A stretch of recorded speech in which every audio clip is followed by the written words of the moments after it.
libre accès, c'est la mise à disposition, gratuitement, rapidement si possible et de façon pérenne, des productions de la recherche scientifique. Par exemple, les publications, les bases de données ou des programmes informatiques.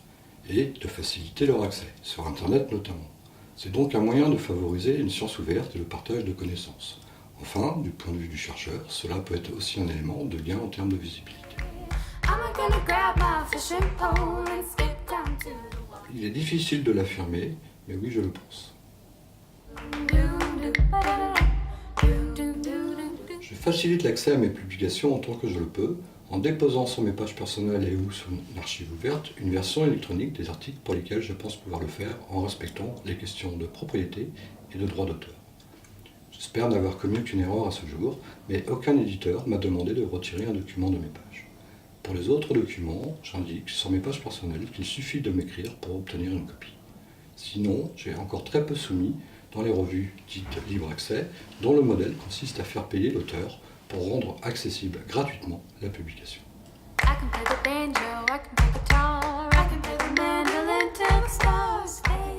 Pour les revues sérieuses, c'est pour des raisons de coût, tout simplement.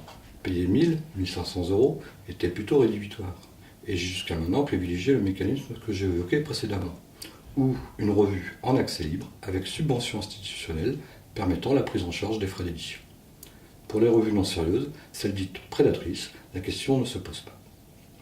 Payer pour le libre accès ne semble plus être une question aujourd'hui, puisque la loi autorise maintenant les chercheurs à mettre en libre accès leurs travaux après une courte période d'embargo, et ce, à condition que la recherche ait été partiellement financée par des fonds publics.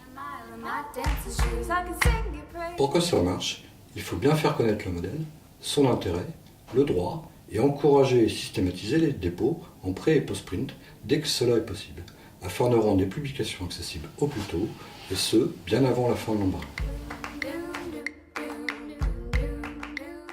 Pour tout ce qui est publiable, j'adhère à cette prise de position. En effet, un savoir doit être partagé, soumis à la critique, et son auteur peut éventuellement bénéficier de retours externes.